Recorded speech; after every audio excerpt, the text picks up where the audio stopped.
I found out my brother and my fiancée had been cheating for 6 months while my family covered for them. So I cancelled the wedding, sold, my house moved 3,000 miles away, built a better life, and never looked back. I 30 male work as a fraud investigator and AML analyst at a major bank, handling anti-money laundering cases and investigating fraudulent transactions across the tri-state area.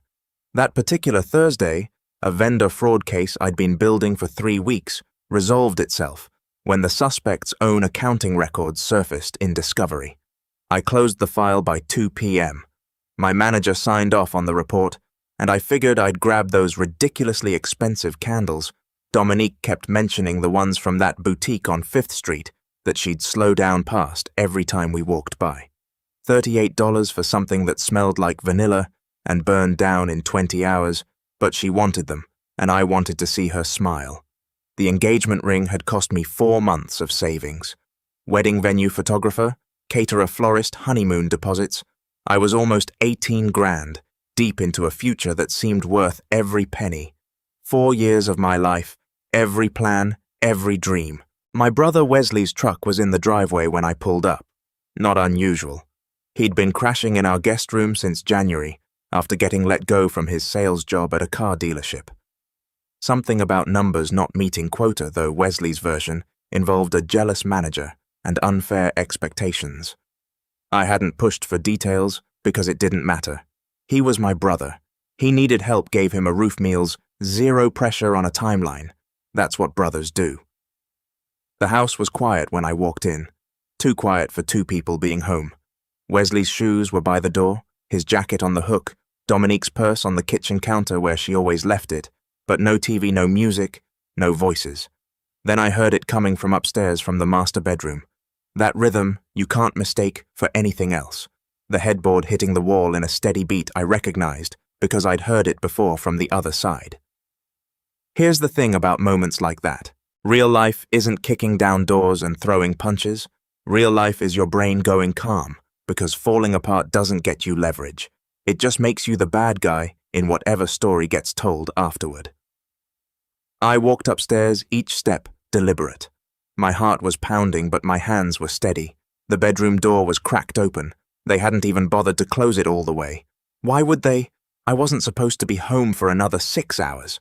I pushed the door open, and there they were. Wesley scrambled off her, so fast he nearly fell off the bed. Dominique grabbed the sheet, like that would somehow undo what I was looking at. Like covering up now would erase the image that was already burned into my brain forever. My bed, my sheets, the headboard I'd spent 2 weekends assembling because the instructions were in Swedish, and half the dowels didn't fit right. "Brennan," she started. "How long?" My voice came out flat, controlled. They looked at each other. Even then, even caught, they had their own silent language, their own communication that didn't need words. That's when I knew this wasn't new. This wasn't a moment of weakness or a terrible mistake. This was routine. "How long, Dominique?" She was crying now, real tears. 6 months, 6 months, half a year, since January. That meant it started right after Wesley moved in. Right after I'd offered him my home because he had nowhere else to go. Right after I told him to take as long as he needed to get back on his feet. I did the math automatically. 6 months of dinners I'd cooked for all 3 of us. 6 months of mortgage payments on a house they were using as their personal love nest. 6 months of wedding planning, the venue tours, the cake tastings, the invitations. We'd agonized over the vows I'd written and rewritten, trying to get them perfect. 6 months of looking her in the eye every night and believing she loved me. I turned around and walked out, just walked downstairs, past the kitchen where I'd made them breakfast that morning, past the living room where we'd watched movies as a family, out to my car. I drove to the parking lot behind the public library, sat there for 2 hours with my phone on silent while I worked through the logistics of my life falling apart. Then I got to work. First, I opened our joint banking app, 3 accounts, checking, savings, emergency fund, total balance $23,847. Half of that was mine. Money I'd earned, deposited, saved. I transferred exactly $11,923.50 into my personal account that Dominique didn't have access to. not a penny more. I wasn't trying to steal from her. I was protecting what was mine. Then I took screenshots, transaction history going back 6 months, every dinner I'd paid for while she was sleeping with my brother, every grocery run where I'd bought food they both ate, every utility bill that kept the lights on in the house where they betrayed me. Then I checked our shared iCloud account, the one I'd set up when we first moved in together. We'd both been syncing our devices to it for years. Her Notes app was right there. Found what I was looking for in under 10 minutes. A note titled W with a heart emoji. Dated entries going back to January 14th. January 14th finally happened. Felt wrong, but also right. B doesn't suspect anything. January 28th. We need to be more careful. B almost came home early. February 12th told W, I love him. He said it back. March 3rd. B almost caught us today. Heart was pounding for an hour. This is so risky, but I can't stop. March 22nd. W says we should tell B eventually. Not yet. Not until after the wedding. I screenshot everything. Her email was synced through the same shared account. I pulled it up on my phone from the parking lot, found the messages between them. Nothing explicit, but plenty of miss you already, and tonight was perfect, and we need to be more careful, and counting the minutes until B leaves for work. The wedding invitations had gone out 2 weeks prior. 187 cream-colored envelopes with our names in gold script. Brennan and Dominique in a font she'd spent 3 hours choosing. The photographer was booked $2,800, half up front. The caterer, the DJ, the florist. Her dress was hanging in our closet in a garment bag that cost $300 just to preserve the fabric until the ceremony. I'd written my vows 3 times trying to get them perfect. They were still saved in my Notes app. I'd practiced them in the shower that morning while she was probably texting my brother about when they could meet up next. By the time I finished documenting everything, it was past 7 o'clock. 43 missed calls between Dominique Wesley and my mom. 16 voicemails, 81 text messages. I didn't answer any of them. I drove to a Holiday Inn Express off the highway, paid cash for a week. The room smelled like industrial cleaner and recycled air and other people's problems, but it had a deadbolt and nobody knew where I was. That counted for something. The family meeting happened Sunday at my mom's house. She'd called from my sister Cassidy's phone because I'd already blocked everyone else. Brennan, we need to discuss this like adults. 2 o'clock. Everyone will be there. I should have said no. Should have hung up and blocked that number too. But some stupid part of me still thought blood meant something. Thought I'd walk in and they'd be handing Wesley his bags, telling him and Dominique to get out and never come back. Thought my mother would put her arm around me and say she was sorry this happened and that she'd always be on my side. I was an idiot. The living room was arranged like an intervention when I arrived. Mom in her armchair by the window, the one Dad bought her before he left. Cassidy on the love seat with her arms crossed, already looking annoyed that she'd had to give up her Sunday for this. Wesley and Dominique on the main couch, sitting close enough that their shoulders touched, looking tired, looking sad, looking like the victims in their own narrative. The only empty seat was a dining chair someone had dragged in from the kitchen, positioned directly facing all of them, like I was on trial. I stayed standing. Brennan, sit down, Mom said. That voice, the one she used when I was 16 and came home past curfew. Gentle, but firm. The voice that meant she'd already decided who was wrong. I'll stand. Why is she here? Because she's part of this family, or she was going to be. She's the reason we're having this conversation. Dominique started crying, real tears wet and theatrical light on cue. Brennan, I'm so sorry. I never meant for this to happen. Wesley and I tried to fight it. We really did, but sometimes you can't help who you fall for. I watched her work the room. The trembling lip, the way she dabbed at her eyes with the tissue she'd conveniently had ready, the way she leaned into Wesley like he was her lifeline. She'd rehearsed this, probably spent all weekend perfecting it. We're in love, Wesley said. His voice cracked on cue. I know the timing is terrible, and I know I messed up. But what Dom and I have is real. We didn't plan this. It just happened. It just happened, I repeated. For 6 months. In my house. In my bed. while I was at work keeping a roof over your head because you couldn't keep a job.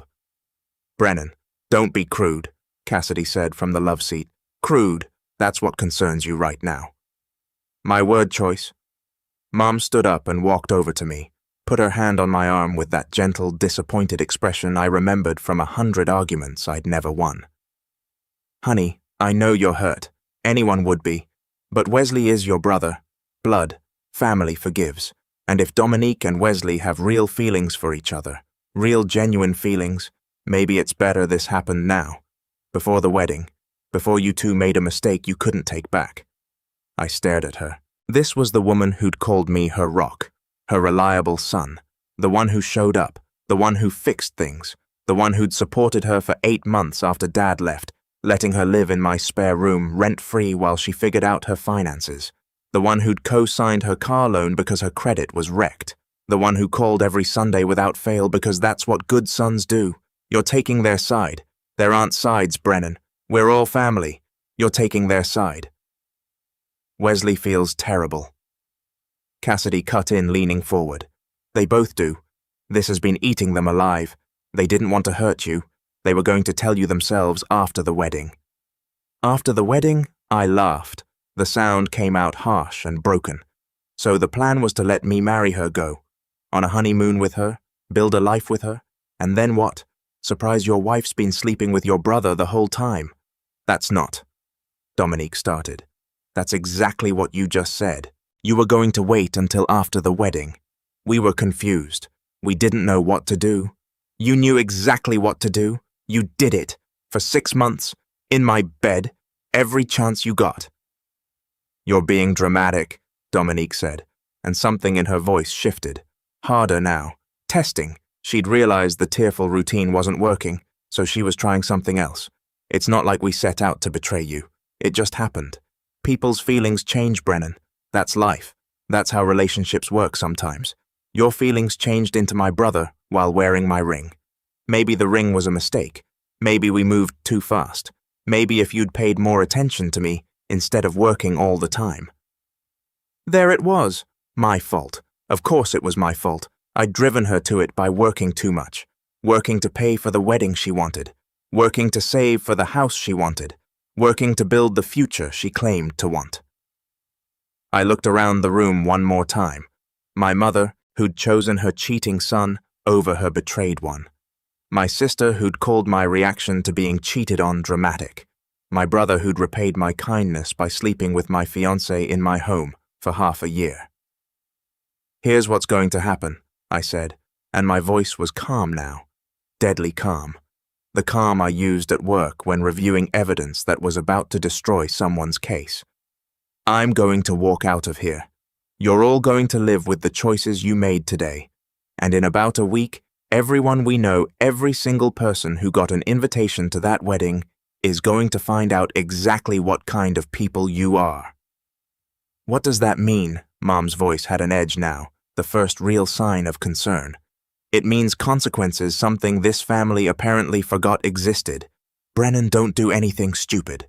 Wesley started. I've been doing something stupid for years, trusting you. That ends today.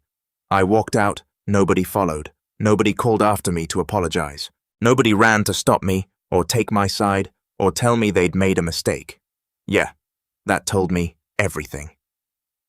Monday morning I started building my case like I was investigating fraud, because that's exactly what this was.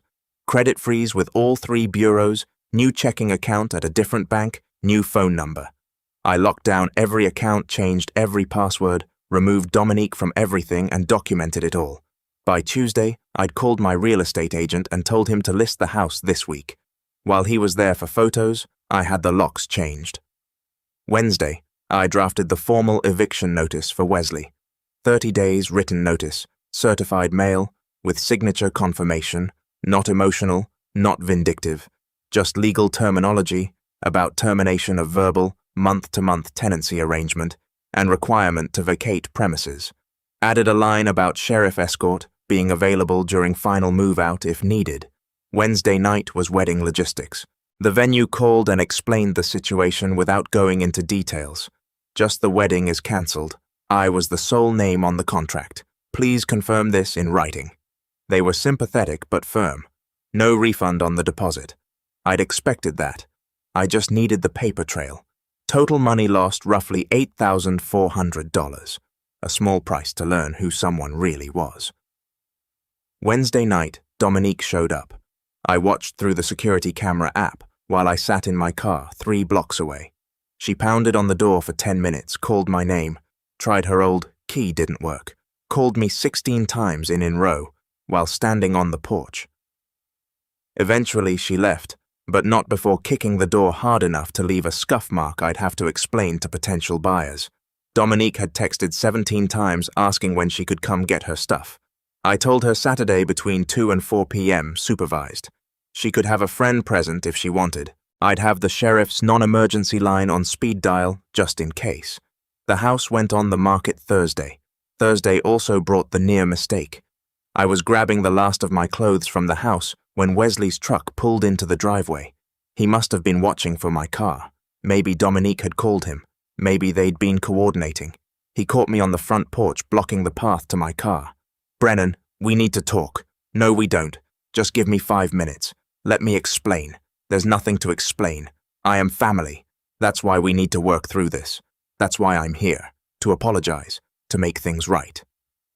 Something about the way he said it made me actually look at him. His eyes were red, hands shaking slightly.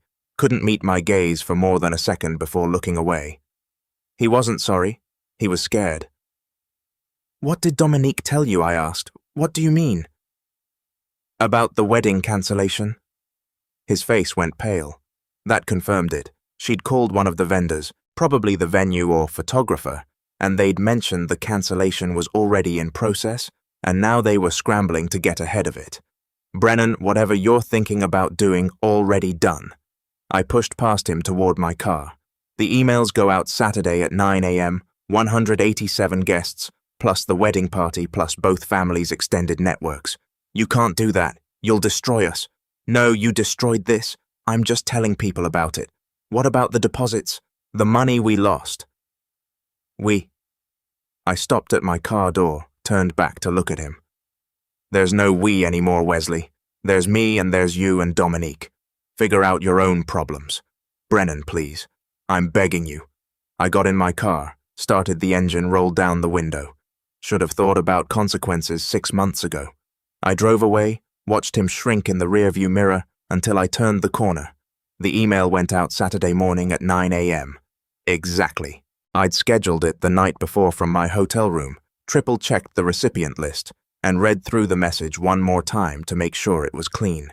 Subject line: wedding cancellation. Brennan and Dominique. The body was 4 paragraphs factual. No emotion, no insults, no accusations, beyond what I could prove, just truth. But I wasn't done. 30 minutes later, I sent a separate email to the wedding party bridesmaids, groomsmen, the people who'd committed time and money to stand up with us. Same factual tone, but with one additional line. "If you need verification of these events or have questions about refunds, please contact Dominique or Wesley directly." Pushed the responsibility back where it belonged. I turned off my phone and went for a drive. 3 hours through back roads I'd never taken, past farms and fields, and places where nobody knew my name or my family or my story. When I turned my phone back on at sunset, I had 94 unread texts and 67 missed calls. The responses split into predictable camps. Support from people who'd known me longest, neutral confusion from guests, trying to figure out logistics, and damage control from my family, demanding I retract everything. My mom's voicemail was particularly memorable. "Brennan, what have you done? Everyone is calling me. Everyone. How could you humiliate your brother like this?" I saved the voicemail screenshot. Everything that came through text, added it to my archive. The social fallout started within 48 hours. Dominique worked as a dental hygienist at a local dental practice. The practice owners were connected to my parents through mutual friends. By Monday afternoon, the practice owner had heard enough that he called Dominique into his office. She wasn't fired. That would have been wrongful termination. But she was moved to their satellite location 45 minutes away, with reduced hours. Within 3 weeks, she quit. Wesley had managed to land a sales spot at another dealership a few weeks before the email went out. Car sales is relationship business. Referrals matter. Repeat customers matter. Reputation matters. When people are spending $20,000 or $30,000 on a vehicle, they want to trust the person selling it to them. Word got around the dealership about what he'd done. Then word got to customers. The guys who'd bought from Wesley before and were planning to come back for their next purchase started asking for different salespeople. The families who'd referred their friends stopped referring. His pipeline dried up. His numbers dropped 60% in 6 weeks. Management put him on a performance improvement plan. When he didn't improve, couldn't improve, because reputation damage doesn't heal that fast. They let him go that fall. None of this was my doing. Not directly, not technically. I just told the truth one time to the people who deserved to know why they weren't attending my wedding. Everything else was just gravity. The house sold in 11 days. Cash offer $8,000 under asking from a young couple relocating from out of state. I took it immediately. The buyers could close in 2 weeks and I needed to be gone. But before I left, I had unfinished business. I filed 2 small claims action, one against Wesley for unpaid rent, 6 months of living expenses at fair market value for the guest room, plus utilities calculated at $300 per month, $1,800 total, well within small claims limits. The second against Dominique for provable shared expenses she'd committed to before the affair came to light. Half the venue deposit we'd paid jointly, half the photographer deposit, half the caterer advance, clean documentation, joint bank statements, vendor contracts with both our names, total $4,200. I filed both cases the same day, paid for professional service, had them served at their workplaces through proper legal channels. Dominique got hers at the dental office during lunch hour. Wesley got his at this dealership showroom in front of customers. Public humiliation legally delivered. The court dates were scheduled for 2 months out. I didn't care if I won, though the documentation was solid enough that I probably would. I cared about the process. The certified letters, the awkward conversations when people asked why they were being sued, the fact that their names were now in public court records, associated with the words unpaid rent and breach of agreement consequences that lasted.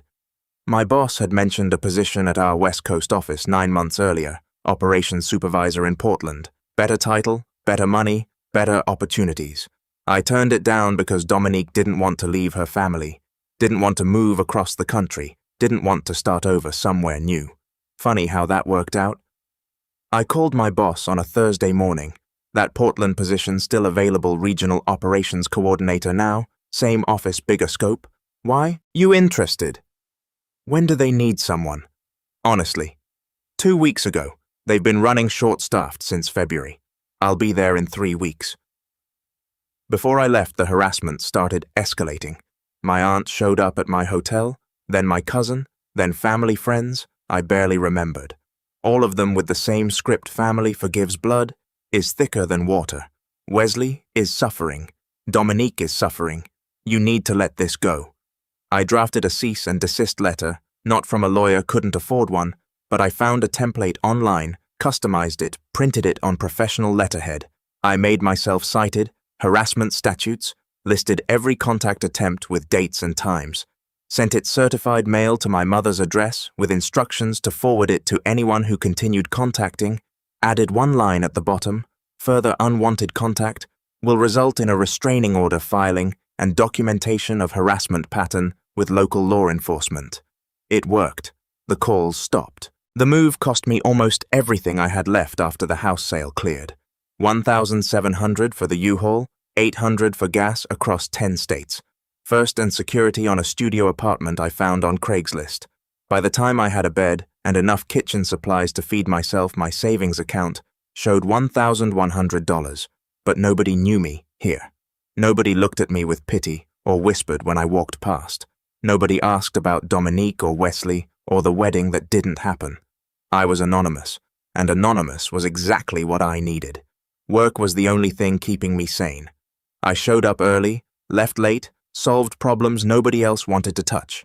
Within 8 months, they promoted me to operations manager with a 15% raise. I took it. Then I asked what I'd need to do to get the next one. 13 months after I arrived, I met Meredith at a co-worker's birthday party. She was a veterinary technician at an animal hospital in southeast Portland, the kind of person who spent her days caring for scared animals and worried owners. Quiet laugh, direct questions, a way of looking at you, like she was actually listening instead of just waiting for her turn to talk. We talked for 3 hours about nothing important. Music, movies, the best hiking trails within an hour of the city. Whether pineapple belonged on pizza, her position absolutely not, and she was willing to fight about it. When I walked her to her car, she handed me her number without me asking. Our first real date was at a Thai place in the Pearl District. She ordered the spiciest thing on the menu and didn't flinch when it arrived, looking like it could melt through the plate. So she said, "What's your story? Why did you move across the country to Portland?" I could have lied, given her the sanitized version.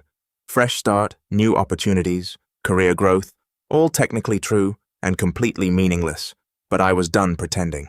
So I told her everything. The discovery, the family meeting, the email, the small claims filings, the move.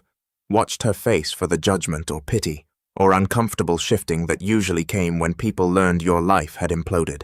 None of it showed up. When I finished, she reached across the table and squeezed my hand.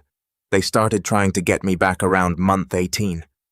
First came the flying monkeys, old high school contacts, distant cousins, Facebook friends from college people I hadn't talked to in years, suddenly sliding into my DMs with variations of the same script.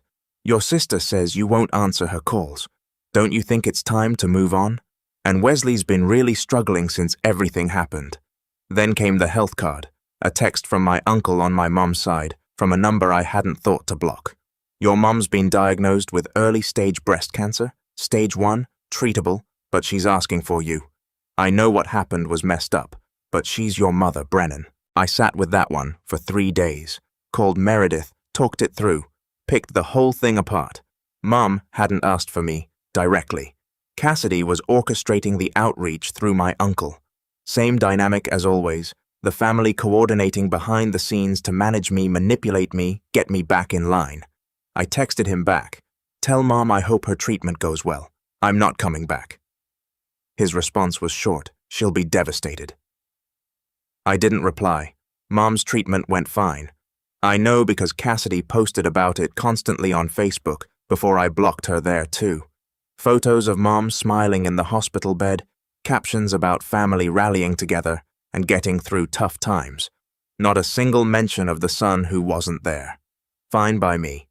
Then Dominique found my new email address 20 months after I'd left. "Brennan, I know I'm the last person you want to hear from. I know you probably hate me, and I deserve that. Wesley and I broke up 8 months ago. It was a mistake, all of it. I threw away the best thing I ever had for someone who couldn't even commit when things got hard. I was stupid and selfish and cruel, and I hurt you in ways I can't take back. I'm not asking for another chance. I just needed you to know that I know what I lost. I hope you're happy somewhere. You deserve to be." D.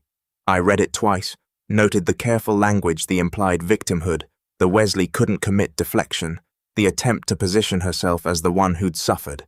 Then I blocked her email address. Too little, too late, and I didn't need her guilt cluttering my inbox. Things escalated at month 22. A co-worker mentioned that someone had been asking questions about me at a spot downtown. A woman matching Dominique's description, claiming to be an old friend trying to reconnect, wanting to know where I worked, where I lived, whether I was seeing anyone. I alerted building security at my apartment complex, updated my locks to a keypad system, changed my daily patterns, different routes to work, different gym schedule, different grocery store, started documenting everything in a folder on my computer just in case. 2 weeks later, an anonymous email arrived at my work address, sent to me, and CC to my entire department, including my boss and 3 levels of management. You all should know that Brennan is not who he claims to be. He's a manipulative, vindictive person who destroyed his own family and blamed everyone else for his failures. He drove his ex-fiancée to a breakdown. He abandoned his sick mother. Don't trust anything he says about his past or his character. No signature, no specifics, no facts, Just vague character assassination designed to make people look at me differently. I forwarded it to HR within an hour, included a summary of the situation. Ex-fiancée affair, with my brother, family estrangement, ongoing harassment. Provided documentation, screenshots of previous contact attempts, timeline of events, copies of the cease and desist letter I'd already sent. HR launched an investigation. IT traced the email to an IP address associated with a coffee shop in the same city where Dominique now lived. They couldn't prove conclusively it was her. Public Wi-Fi, no login records, but the pattern was clear enough. I didn't waste any time. I hired a paralegal service online, $180, for a professionally formatted cease and desist letter, citing harassment statutes and documenting the pattern of unwanted contact. Sent it certified mail to Dominique's current address, which me about 20 minutes of public records searching to find. Then I filed a report with the local police in her jurisdiction. Not to press charges, I didn't have enough evidence for that, but to create a paper trail, to have her name in a system somewhere associated with harassment in case things escalated further. Saved the incident report number in my documentation folder. The anonymous emails stopped, but I added one more layer. Updated my will, my emergency contacts, and my beneficiary information on every account I had. Put Meredith's name on all of it, every last trace of the old life gone. Added a note in my personnel file at work, documenting the harassment pattern, and authorizing HR to share information with law enforcement if needed. I was done looking back. 3 years to the day after I left, everything lined up. Meredith and I had been married for 6 months. Small ceremony, just friends and her family, people who'd actually earned the right to celebrate with us. Our daughter Lily was 3 months old, born in May, with her mother's eyes, and my stubborn refusal to sleep on schedule. I'd been promoted twice at the company regional operations director, now corner office, with a view of the Willamette River. A team of 14 people who reported to me. The salary wasn't make-you-rich money, but it was solid enough that we'd bought a house in a quiet neighborhood and stopped worrying about every purchase. The final piece fell into place because Dominique couldn't leave well enough alone. She'd gotten a new job after leaving the practice. Dental hygienist at a small office in her hometown, back where she'd started trying for a clean slate. Respectable position, fresh start. What she didn't know was that the new practice owner was connected to the state dental board, and that one of the board's ethics committee members happened to be Meredith's uncle. Not something I'd planned, not something I'd engineered, just how small professional worlds work sometimes. Over Thanksgiving dinner at Meredith's parents' house, her uncle mentioned they'd had to investigate a hygienist who'd been caught running unauthorized searches through the state health information exchange. The lookups she ran were all connected to one person, he said. Some guy who used to live in state moved to Oregon. She claimed she was just curious about an old acquaintance, but HIPAA doesn't care about curiosity. I nearly dropped my fork. What was her name? He told me it was Dominique. She'd been using her credentials to search for information about me through the health information exchange. My current address, my employer, my insurance details, everything logged automatically because healthcare privacy laws require audit trails. The practice owner discovered the pattern during a routine audit. No clinical justification, no treatment relationship, just unauthorized access to protected health information. I asked him what the consequences were. License suspension pending full investigation. If the board determines she intentionally violated patient privacy for personal reasons, which seems pretty clear from the pattern, she's looking at permanent revocation, plus potential civil liability if the patient decides to pursue it. I wasn't going to pursue it. I didn't need to. The board had already launched their investigation. The audit trail spoke for itself. Her own actions had created the evidence. I'd filed a police report 2 years earlier, documented the harassment pattern, sent a formal cease and desist, created a paper trail that showed this wasn't isolated curiosity. It was part of an ongoing pattern of unwanted contact. When the board investigator requested background information, all of that documentation was sitting in a folder, organized chronologically, ready to forward. Professional misconduct, privacy violation, harassment pattern, documented and dated, she'd nuked herself. I just kept the receipts. 3 weeks later, my phone rang. Unknown number. I answered out of habit before checking. Brennan, my mother's voice. Please, we need to talk. How did you get this number? Your cousin gave it to me. He didn't know. Brennan, please just listen. I should have hung up, but something in her voice made me hesitate.